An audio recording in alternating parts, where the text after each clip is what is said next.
por uno más. Usted va a predicar por uno más.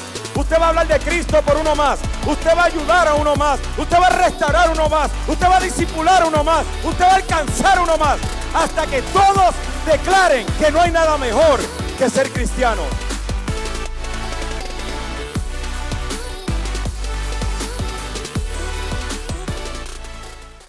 Mire, el día de hoy tengo unos 12, 14 versículos que voy a estar compartiendo. No sé si voy a llegar a todos, pero es importante que vaya luego que termine el mensaje, que usted esté tranquilo, revisar las notas del mensaje y corroborar si lo que estamos hablando aquí, o sea, es cierto. O sea, y usted lo puede hacer solamente no por la emoción de lo que escucha, sino con su Biblia abierta, viendo las notas del mensaje, sembrando esa convicción de nuestro Señor y Salvador en su vida.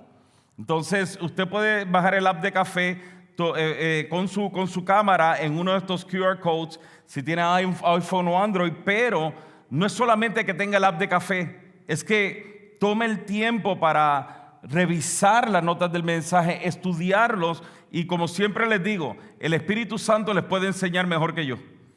Sí, yo les puedo enseñar acá, pero el Espíritu Santo en nuestra intimidad con Él siempre habla mejor que cualquiera de nosotros. Así que continúe estudiando la palabra, pero el día de hoy seguimos con esta serie de mensajes de ¿quién es Jesús? Y para mí esta serie es muy importante porque estamos descubriendo juntos una perspectiva correcta de quién es nuestro Señor y Salvador. Y lo he dicho otras veces, lo repito hoy, a mí me escandaliza, me asusta, me aterra el ver el concepto que se está teniendo acerca de Jesús en este tiempo. Y por eso todo este año vamos a estar estudiando la vida de Jesús, y nuestro anhelo, nuestra oración es que esto le produzca a cada uno de nosotros fe, convicción, esperanza y devoción. Y el día de hoy voy a estar hablando de una de las declaraciones que Jesús más hizo de Él mismo. Porque aunque Él dijo yo soy el pan de vida, aunque Él dijo yo soy la luz del mundo, la declaración o la referencia que más Él utilizó acerca de sí mismo fue el Hijo del Hombre. Y es importante entender qué significa eso y cómo se relaciona eso con nosotros. Ahora, hay una diferencia entre lo que es el término Hijo de Dios e Hijo del Hombre. Hijo de Dios, como va a salir en la pantalla, se utilizaba para describir aquellas personas que vivían en obediencia a Dios. Eso es lo que significa Hijo de Dios, las personas que viven en obediencia a Dios, como nos enseña Romanos 8:16, como nos enseña Juan 1:12, Gálatas 3:26 y un sinnúmero de escrituras donde hace referencia a aquellas personas que viven en obediencia a Dios, se les llaman hijos de Dios. Sin embargo, en el Antiguo Testamento, el término hijo de hombre se utilizaba para describir al ser humano. Esa es la traducción, o sea, el ser humano se le describía como un hijo de hombre. Pero cuando Jesús utiliza el término hijo del hombre, con el cual Él hace referencia del mismo, está determinando que Jesús es el Mesías esperado, que es 100% Dios y se hizo 100% humano. Como nos habla en el libro de Juan, y ahí sí ya quiero que abra su Biblia, en el libro de Juan capítulo 1, y voy a estar haciendo varias referencias rápidamente. Capítulo 1, versículo 14. Nos dice: entonces la palabra se hizo hombre y vino a vivir entre nosotros. Estaba lleno de amor inagotable y fidelidad, y hemos visto su gloria, la gloria del único Hijo del Padre. Ahora, muchas personas hacen referencia de que la razón por la que Jesús utilizó Hijo del Hombre y se refería a sí mismo era como para identificarse con la humanidad, identificarse con el ser humano, y no debato con eso, pero esa manera en la que muchas veces queremos ver de Jesús es un tanto peligrosa. Y lo digo por el hecho de que hay veces que queremos venir y ver a Jesús desde la parte de su humanidad, porque de alguna forma nos sentimos conectados con Él. Pero es peligroso en el sentido de que muchas veces podemos querer minimizar la imagen de Jesús. Y ahí es donde yo tengo un problema. Porque en realidad cuando usted analiza a través de la Escritura las ocasiones en las que Jesús utilizó el término, la mayoría de las ocasiones en las que utilizó el término Hijo del Hombre, lo hizo para revelar su autoridad tanto terrenal como celestial como eterna. Les voy a dar unos ejemplos. Mateo capítulo 9, versículo 6. Le doy una ráfaga de versículos bíblicos. Por eso es que es importante que bájela para que usted lo pueda venir y estudiar también en la casa. Mateo capítulo 9, versículo 6 dice: así que les demostraré que el Hijo del Hombre tiene autoridad en la tierra para perdonar pecados. Entonces Jesús miró al paralítico y dijo: ponte de pie y toma tu camilla y vete a tu casa. También vemos en Mateo 12, 8, que nos dice: pues el Hijo del Hombre es Señor incluso del día de descanso. Mateo 16, 27. Nos dice: pues el Hijo del Hombre vendrá con sus ángeles en la gloria de su Padre y juzgará a cada persona de acuerdo a sus acciones. ¿Está viendo la relación? Mateo 9:6, así que les demostraré que el Hijo del Hombre tiene autoridad en la tierra para perdonar pecados. Mateo 12:8, pues el Hijo del Hombre es Señor incluso del día del descanso. Mateo 16:27, pues el Hijo del Hombre vendrá con sus ángeles en la gloria de su Padre y juzgará a cada persona de acuerdo a sus acciones. Mateo 25:31.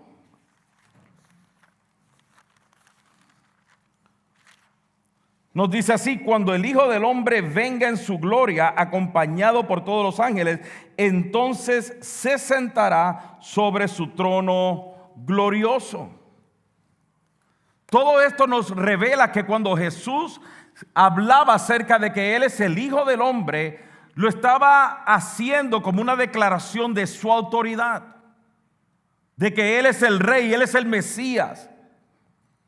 Lo otro que identificamos acerca del término del Hijo del Hombre también era para hablar de su propósito y su misión en la tierra. Mateo 12:40 dice así: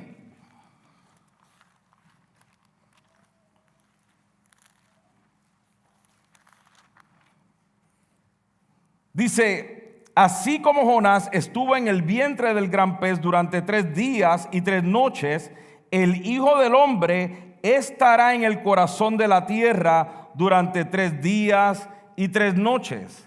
Ahí rapidito en Mateo 17, versículo 22.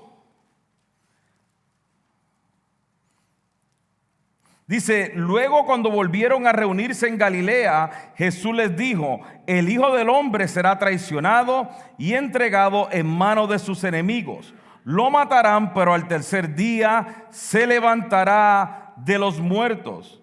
Y los discípulos se llenaron de profundo dolor. En Lucas 19:10 nos dice: pues el Hijo del Hombre vino a buscar y a salvar a los que están perdidos. Ahora, con esto lo que quiero demostrarles es de que cuando Jesús habla, o sea, el hecho de, Él se refería a Él como Hijo del Hombre para identificarse con la humanidad. Sí, Hebreo nos habla de eso. Eso es una parte, pero no es la razón por la que Jesús hablaba o se refería a Él mismo como Hijo del Hombre. Cuando Él se refería a Él mismo como Hijo del Hombre, era para hablar acerca de su autoridad, tanto terrenal como celestial como eterna. Y esto es bien, bien importante. Ahora, lo otro que Él estaba haciendo por medio de este término era demostrarle a las personas que era el Mesías esperado. Especialmente cuando le hablaba a los judíos, él le estaba demostrando a ellos que él es el Mesías esperado. El Mesías que nos habla acerca Daniel en capítulo 7, versículos 13 y 14. Y esta es la palabra profética que Jesús estaba cumpliendo con esto. Y nos dice así, mientras continuó, búscalo usted en Daniel capítulo 7. Para que lo marque por favor en su Biblia.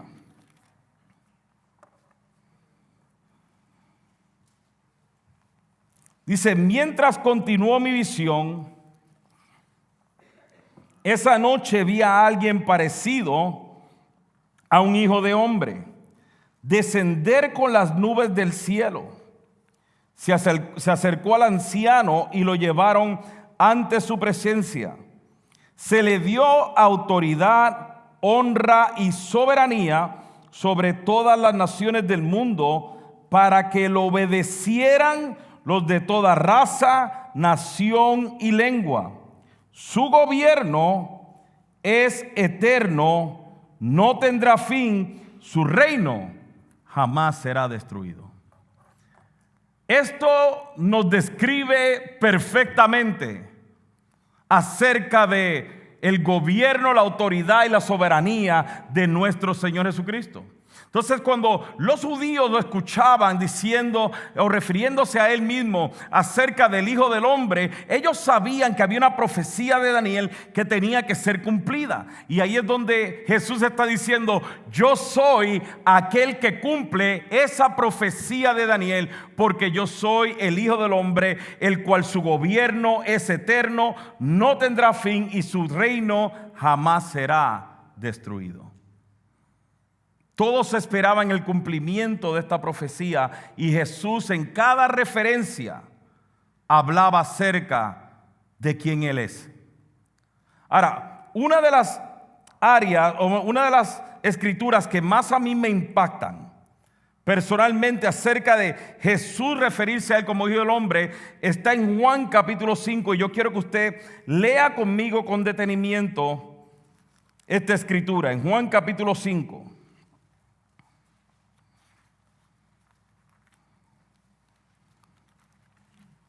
Y sí, para los que llevan viniendo y siguiendo la serie, sí estamos estudiando de manera cronológica y no he llegado al capítulo que tenemos que tratar hoy. ¿Ok? Quiero darle toda esta referencia acerca de esto porque para mí es sumamente importante el hecho de que usted entienda el contexto. Antes de entrar en la historia que vamos a estudiar hoy, que usted entienda verdaderamente no la historia y que se emocione con la historia, sino que entienda el contexto de la historia.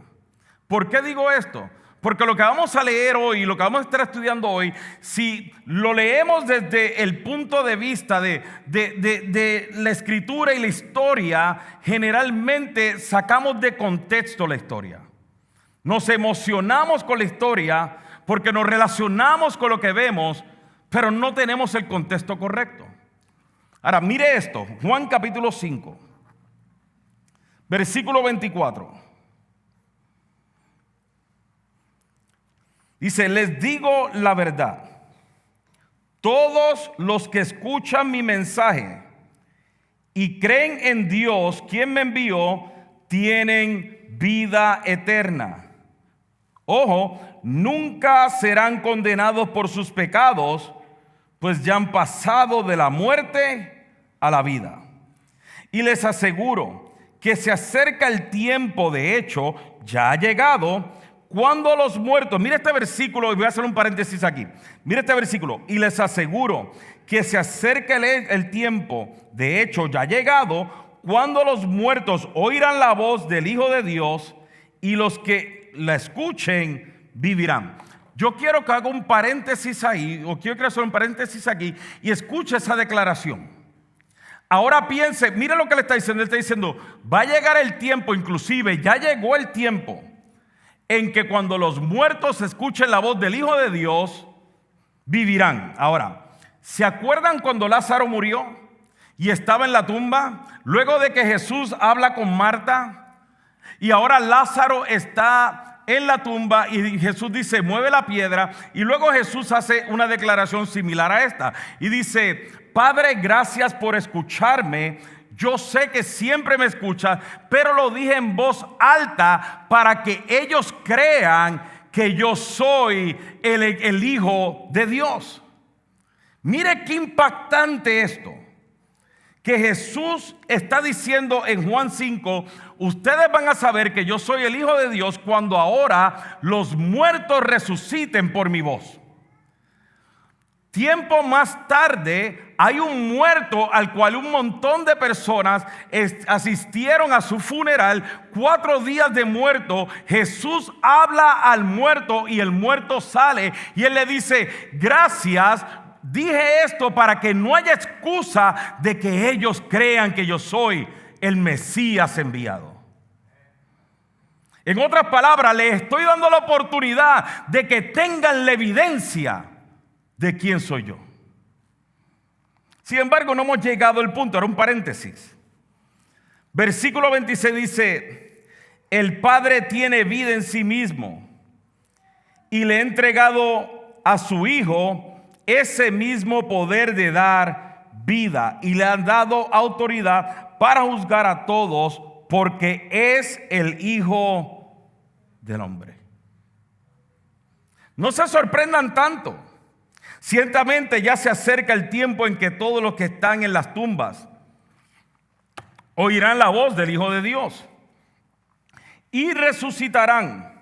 Los que hicieron el bien resucitarán para gozar de la vida eterna y los que continuaron en su maldad resucitarán para sufrir el juicio. En los últimos 2 mensajes yo le estaba hablando acerca de la relación de Jesús con el pecado. Y una vez más vemos la autoridad del Hijo del Hombre. Cómo el Hijo del Hombre no vino a condenar al mundo, sino que el mundo se condena a sí mismo cuando rechaza la autoridad del Hijo del Hombre.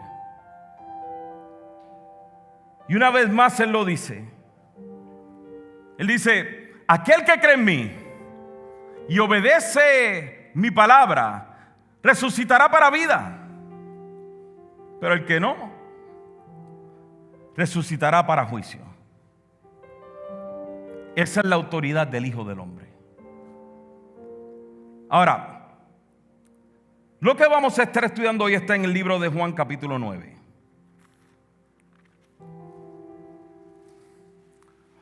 Si entiende lo que acabamos de hablar ahora, Juan capítulo 9 cobrará sentido.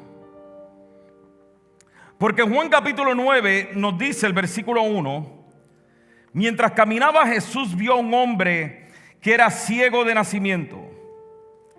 Rabí, ¿por qué nació ciego este hombre?, le preguntaron sus discípulos. ¿Fue por sus propios pecados o por los de sus padres? No fue por sus pecados ni tampoco por los de sus padres, contestó Jesús. Nació ciego para que todos vieran el poder de Dios en él. Ahora, si usted estaba acá un tiempo, usted conoce más o menos esta historia. Esta es la historia en la que Jesús ve a este hombre ciego, como acabamos de leer. Los discípulos preguntan, ¿por qué él nació ciego? ¿Fue que sus padres pecaron o fueron sus propios pecados? Porque siempre el ser humano quiere analizar el porqué de las situaciones difíciles de nuestra vida, para de esa manera ver la forma en la que pudiéramos evitar situaciones dolorosas y difíciles.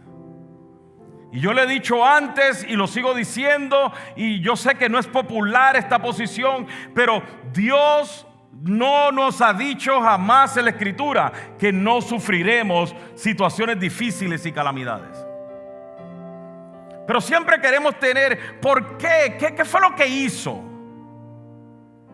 Y el Señor dice, no fue ni por sus pecados, ni tampoco por los de sus padres. Nació ciego para que todos vieran el poder de Dios en él. Muchos podemos pensar que Dios nos está mostrando por esta escritura que si una persona pasa por necesidad, por dolor o por angustia, y ahora ponemos nuestra fe en Cristo, y ahora confiamos en Él, Dios nos va a sacar de la situación en la que nos encontramos. Yo creo que Dios hace milagros. Yo creo que Dios sana. Yo creo que Dios restaura hogares. Yo creo que Dios libera. Pero cuando leemos esta historia y decimos, bueno, pues si él estaba ciego y de repente Jesús pasó y lo vio ciego, sintió lástima por él, por eso vino y escupió en tierra, hizo lodo y le untió en los ojos. Cuando en realidad la Biblia no nos dice que la razón por la del milagro tiene que ver porque Dios sintió lástima de la condición en la que él se encontraba. Porque estoy seguro que aún en Jerusalén habían otros ciegos que no recibieron la vista, otros ciegos que posiblemente seguían a Jesús y no necesariamente recibieron la vista. ¿Por qué con este hombre? Porque hay una razón y un motivo para ahora sanar a este hombre. ¿Significa eso, pastor, de que si estoy enfermo debo resignarme a mi enfermedad y no orar? No, definitivamente. Si está enfermo debemos orar para que Dios nos sane. ¿Significa de que si estoy oprimido no debo orar para que Dios me libere? Definitivamente debe orar para que Dios le libere. Pero si no lo hace,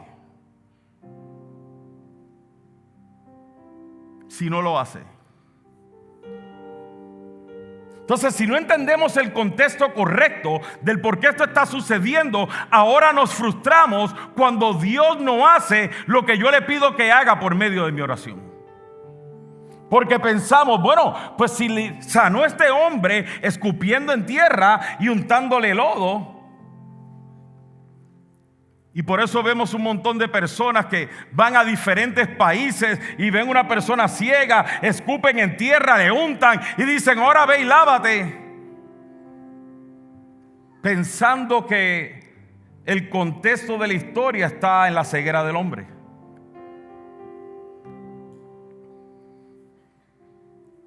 Jesús no sintió lástima por el hombre. No lo sanó porque sintió lástima por él. Lo que Jesús declaró fue: nació ciego para que todos vieran el poder de Dios en él. En otras palabras, nació ciego porque por medio de la condición de este hombre se va a manifestar el poder de Dios. Nació ciego porque este hombre ahora, o por medio de su vida, todos podrán ver el cumplimiento de la promesa de que Dios enviaría al Mesías y le daría autoridad, honra y soberanía. Y por medio de este milagro, todos los que lo vean podrán comprobar que yo soy el Mesías. Por eso fue que nació ciego. Eso es lo que Jesús está diciendo. Luego Jesús escupe en tierra, le unta al hombre, lo envía. Y si usted piensa que esto es uno de los mensajes que vamos a decir, por eso ve y lávate en tu estanque imaginario de Siloé, para que te aprueben tu casa, para que ahora te aprueben el crédito, para que ahora salgas de esa condición, no es. No es. Inclusive, si venimos a analizar la historia, el hombre nunca le pidió a Jesús que lo sanara. Él no le clamó a Jesús para que lo sanara. Más adelante, versículo 16. Y obviamente saben que el hombre regresó viendo cuando se lavó. Pero en el versículo 16 dice: algunos de los fariseos lo llevaron al hombre delante de los fariseos. Y dice: algunos de los fariseos decían: ese tal Jesús no viene de Dios porque trabaja en el día de descanso. Otros decían: pero ¿cómo puede ser un simple pecador? Pero ¿cómo puede un simple pecador hacer semejantes señales milagrosas? Así que había una profunda diferencia en las opiniones entre ellos. Luego los fariseos volvieron a interrogar al hombre que había sido ciego. ¿Qué opinas del hombre que te sanó? Me voy a adelantar un poco más, porque la segunda vez lo volvieron a llamar. Todo el mundo estaba confundido y lo volvieron a llamar. En el versículo 24 nos dice lo siguiente: por segunda vez llamaron al hombre que había sido ciego y le dijeron: es Dios quien debería recibir la gloria por lo que ha pasado, porque sabemos que ese hombre Jesús es un pecador. Yo no sé si es un pecador, respondió el hombre, pero lo que sé es que yo antes era ciego y ahora puedo ver. ¿Pero qué fue lo que hizo?, le preguntaron. ¿Cómo te sanó? Miren, exclamó el hombre, ya les dije una vez, ¿acaso no me escucharon? ¿Para qué quieren oírlo de nuevo? Ustedes también quieren ser sus discípulos. Entonces ellos lo insultaron y dijeron: tú eres su discípulo, pero nosotros somos discípulos de Moisés. Sabemos que Dios le habló a Moisés, pero no sabemos ni siquiera de dónde proviene este hombre. Qué cosa tan extraña, respondió el hombre. A mí me sanó los ojos y ustedes ni siquiera saben de dónde proviene. Sabemos que Dios no escucha a los pecadores, pero está dispuesto a escuchar a los que lo adoran y hacen su voluntad. Desde el principio del mundo nadie ha podido abrir los ojos de un ciego de nacimiento. Si este hombre no viniera de parte de Dios, no habría podido hacerlo. Y lo corrieron de la sinagoga. Lo echaron, porque se resistían a creer que Jesús es el Hijo del Hombre. Ahora, ¿qué podemos notar aquí? Este hombre vivía en una condición que era imposible salir. Una condición en la que él mismo afirma: nunca se ha conocido en la historia de que un hombre que haya nacido ciego de nacimiento haya podido ver. Pero este hombre, quien quiera que haya sido, él me sanó. Lo único que yo sé de él es que se llama Jesús. ¿Qué podemos aprender? Pudiéramos decir por medio de esta historia de que será posible que Dios permita que nosotros atravesemos situaciones difíciles y aún dolorosas para que todos puedan ver el poder de Dios manifestado en nuestras vidas. Esa es la parte que no nos gusta venir y admitir de la historia. Lo que queremos ver de la historia es de que si estoy en una situación difícil, ahora Dios va a sentir lástima por mí y me va a sacar de la situación difícil. Pero se nos hace difícil mirar la historia y decir: o sea que sí cabe la posibilidad de que lo que yo he sufrido en mi vida, Dios lo haya permitido para que ahora el poder de Dios se manifieste en mi vida. Para que otros puedan ver el poder de Dios manifestado en mi vida. Pudiera ser que lo que yo atravesé en mi niñez, lo que atravesé en mi adolescencia, el abuso, el maltrato, el abandono, lo que atravesé en esa relación, lo que atravesé en mi economía, lo que atravesé en mi salud, pudiera ser de que Dios ahora utilice esa situación para demostrarle a todos los que están viendo, los que conocen mi historia, de que cuando ponemos nuestra fe en Jesús, a pesar de lo que estamos atravesando, Él sigue siendo mi Dios, mi Rey, mi Salvador. Pudiera ser, y la contestación es sí, definitivamente puede ser.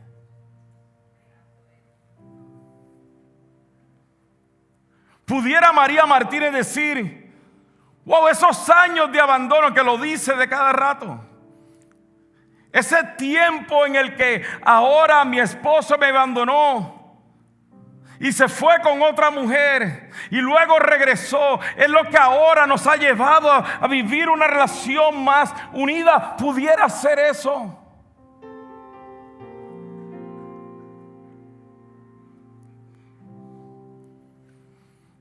Sí puede ser. Que lo que estás atravesando en este preciso momento, o lo que has atravesado en tu vida, Dios lo haya permitido, lo esté permitiendo con el hecho de que otros puedan ver el poder de Dios en tu vida. El hombre no solo creyó y lo confesó, sino que también reconoció que Jesús es el Mesías, y nos dice más adelante que lo adoró. Y yo quiero que usted entienda esto, por favor. El creer en Jesús nos lleva a una vida de adoración, nos lleva a una rendición, a una entrega total, a una vida de servicio y devoción a Dios. La verdadera fe en Jesús no es decir que somos cristianos. No es sacar el domingo y arreglarnos para llegar al culto. La verdadera vida en Jesús, cuando reconocemos que Él es el Mesías esperado, el Hijo del Hombre que esperábamos para traer salvación y vida eterna. Cuando ahora nosotros ponemos nuestra fe en Él, significa de que nosotros morimos a nuestros pecados y ahora la vida de Cristo se manifiesta en nuestras vidas y vivimos en total sumisión, sometimiento y devoción a Dios. La fe en Cristo no es decir, oh sí, yo creo. Es verdaderamente que hay una vida transformada y la evidencia de una vida transformada en nosotros. Por eso Jesús dijo en el versículo 39,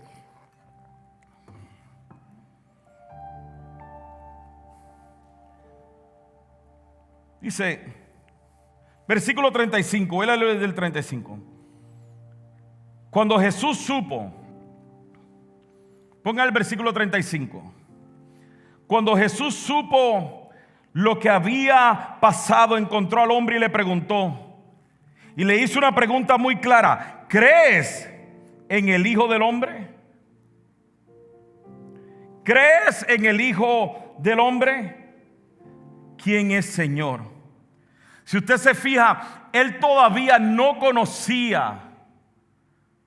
Él sabía que algo había sido hecho en él, pero no conocía al Hijo del Hombre. Y le dice, ¿quién es Señor? Contestó el hombre, quiero creer en Él.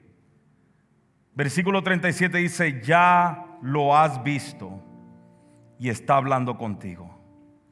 La contestación del hombre en el versículo 38 es, sí, Señor, creo. Y adoró a Jesús. En el 39 Jesús ahora dice, yo entré en este mundo para hacer juicio, para dar vista a los ciegos y para demostrarle a los que creen que ven que en realidad son ciegos.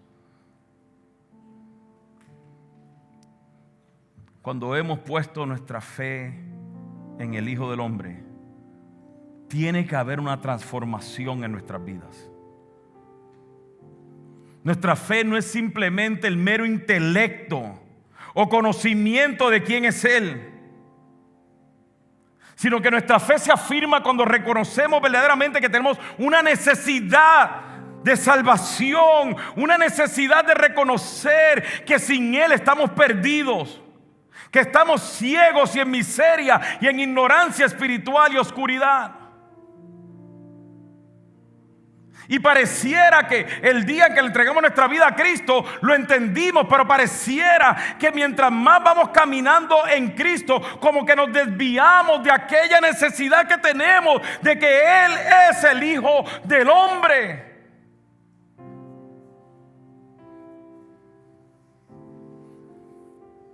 Es que yo llevo 30 años en el Señor y ya hice todo en la iglesia.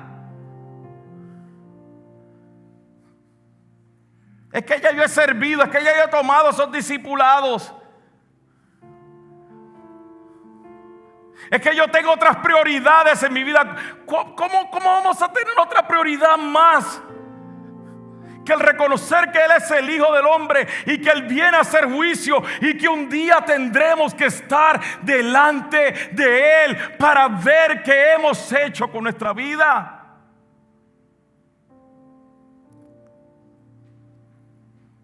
El creer en el Hijo del Hombre no es meramente palabras. Requiere una transformación real y continua. Y mire, y con esto voy a terminar. En Hechos 7,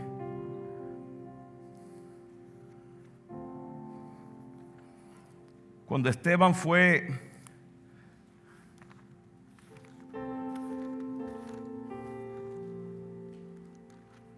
predicó delante de un grupo de personas donde él sabía que su vida sería quitada, sería asesinado por hacer lo que estaba haciendo. Nos dice el versículo 55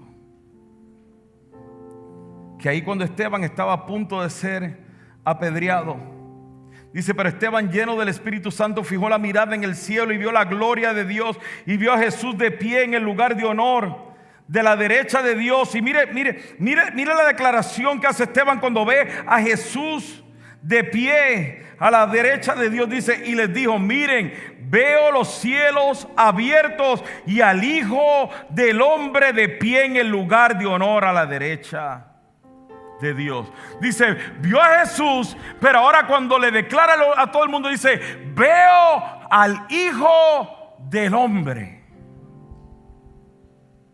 de pie en el lugar de honor. Y mire, ¿lo libró Dios de ser apedreado? No. Lo apedrearon y lo asesinaron. Pero al él ver al Hijo del Hombre, su fe se afirmó a tal punto que a pesar de que sabía que iba a ser asesinado, no dejó de declarar lo que veía en el Hijo del Hombre. Y aun cuando estaba siendo apedreado, más bien lo que dijo: Padre, perdónales este pecado. Porque cuando hemos puesto nuestra fe en el Hijo del Hombre, nada tiene la capacidad de robarnos la fe. Los problemas que atravesamos, las circunstancias, los dolores, las angustias, las enfermedades, lo que sea que estás atravesando, nada tiene la capacidad de robarte la fe en el Hijo del Hombre. Pero escúchame, si en medio de la situación difícil que atraviesas, tu fe desaparece o se afecta, es porque no has puesto tu fe en el Hijo del Hombre y lo has puesto en lo que puede hacer el Hijo del Hombre. Pero cuando entiendes que Él es el Mesías y que en Él tienes vida eterna, nada tiene la capacidad de robarte la fe. Ponte de pie, por favor. Y con esto no estoy diciendo, es que no lloramos, es que no nos preocupamos, no estoy diciendo nada de eso. Como siempre lo he dicho, pero aún en medio de las lágrimas, aún en medio de la angustia, aún en medio del dolor, aún en medio de la desesperación, aún en medio de la confusión, nada tiene la capacidad de robarnos la fe.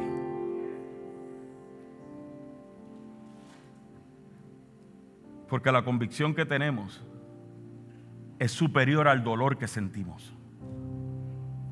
Por eso es que yo le pido, por favor, lea las Escrituras, lea la Biblia y afirme su vida en la convicción de que Jesús es el Mesías esperado, que vino a traer salvación y vida eterna.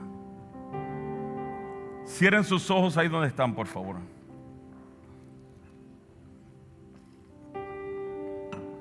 Yo quiero hacerte una invitación el día de hoy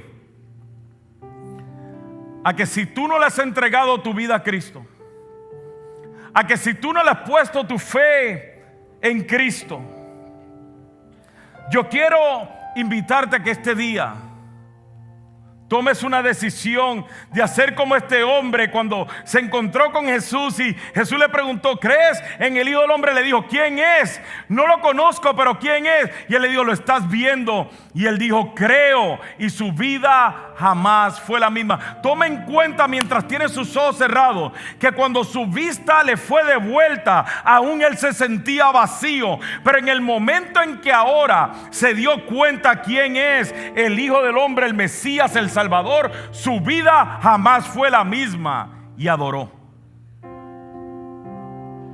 No es el milagro lo que necesitamos, es al Salvador. Es al Salvador. Si tengo el milagro pero no tengo al Salvador, igual termino en el infierno. Pero si no tengo el milagro, pero tengo el Salvador, igual mantengo la fe y el gozo de la salvación. Por eso te invito hoy a que tomes la decisión de entregarle tu vida a Cristo. A decirle, yo creo, Señor. Y si esa persona eres tú ahí donde estás, haz esta oración conmigo. Y dile, Señor Jesús, yo reconozco que soy pecador. Y te pido perdón por mis pecados. Te entrego mi vida. No conozco mucho de ti, pero anhelo conocerte. Anhelo esa paz que siento en este momento. La anhelo desde hoy y para siempre en mi vida. Y te pido que seas mi Señor y mi Salvador. Cuánto amor recibimos de Dios a través de su palabra. Esperamos que haya disfrutado de este mensaje, pero sobre todo, si Dios le habló al corazón y quiere comenzar una nueva relación con Él, escriba la palabra Cristo en los comentarios de esta transmisión. No tenga temor. Si no sabe cómo comenzar, lo acompañaremos en cada parte de este proceso. Si escribió la palabra Cristo, celebramos su decisión. Queremos felicitarle en una forma más personal. Alguien de nuestro staff le estará enviando un mensaje para saludarlo y ayudarlo en las dudas que usted pueda tener. También queremos recordarle lo importante que son sus donaciones a través de los diezmos y ofrendas, ya que con su aporte juntos extendemos el reino de Dios a otros países y otras comunidades que tanto lo necesitan. Recuerde que juntos acercamos la buena noticia de salvación a uno más, para que uno más sea edificado, por uno más que sea bendecido, por uno más que sea restaurado, hasta que todos declaren que no hay nada mejor que ser cristianos. Dios los bendiga y nos vemos en nuestra siguiente transmisión.